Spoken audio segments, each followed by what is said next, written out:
देवकुंड रे बुड़ीगले छात्र पीयूष।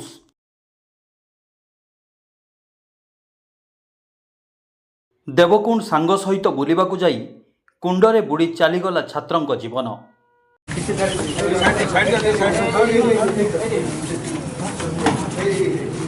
ओदला थाना अधीन पर्यटन स्थली देवकुंड रे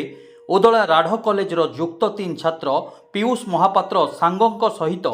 देवकुंड बुलिबाकु जाइथिले। दुई सांग गाधोइबा पई देवकुंड जलप्रपातर एक कुंड निकटरे छिड़ा होइथिले। हेले गाधोइबा पई छात्र पीयूष हठात कुंड भितरकू डेई पड़िथिले एवं कुंडरे अल्प पानी थिबारु सेठारे पथररे मुंड एवं मुह माड़ हो जाइथिला। परे पानीरु तांकु साथी माने उद्धार करिथिबा बेले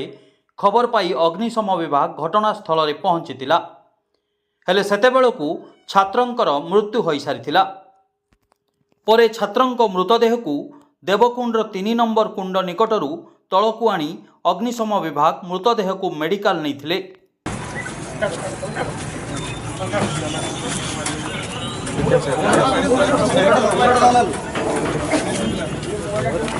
एई खबर जना पड़िबा परे उदला मेडिकल लोकारण्य होई पड़िथिबा देखिबाकू मिलिछि।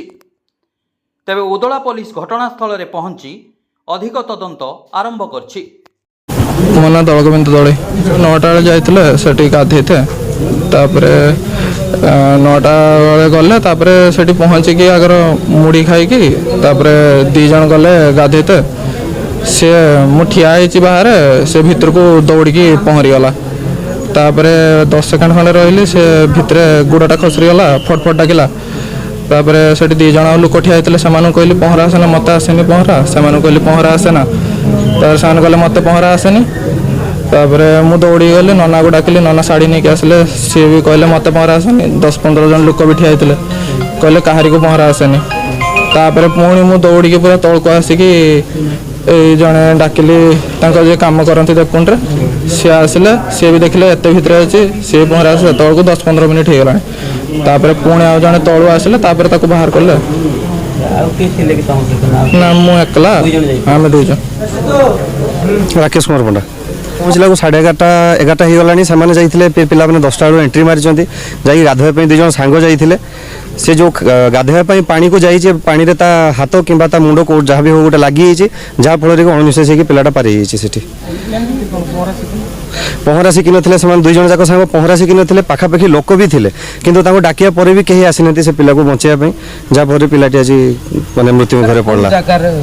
देवकुंड माँ को ऊपर को गला बेलू जो कुंड से कुंड रे आज्ञा गाधोवाई जाइए से 2 जन सांग बहुत छोट कुंड आज्ञा पानी भी बेसी नहीं पानी छाती पानी हम किंतु भूल वशतः केमी लगी हाथ लगी से पथर सन्धि जहाँ फल अणनिश्वास होकर मरी जाइए भर देवकुंड आज्ञा सुरक्षाकर्मी मैंने तो रहा कथा कि आज तो जाइए जिते देखिलु जे कौन भी सुरक्षाकर्मी लोकाल जो मैंने कमिटी कर ड्यूटी करने कथा कहीं भी उपस्थित नथिले आज्ञा निषेधांचल तो कहीं भी मानु ना फॉरेस्ट गार्ड हो बा लोकल जो कमिटी हो से जगिया कथा निरंतर भाव में जेहेतु प्रशासन से निषेधांचल रूपे घोषणा कर सारी आगुरी बहुत जनजीवन माने जीवन से अनेक लोकर भी गलानी तेणु से निहाती रहा दरकार फॉरेस्ट स्टाफ हो बा कमिटर लोक हो आज मो हिसाब से बेपार भी जीवन चली जाइए। Bureau report spotlight India.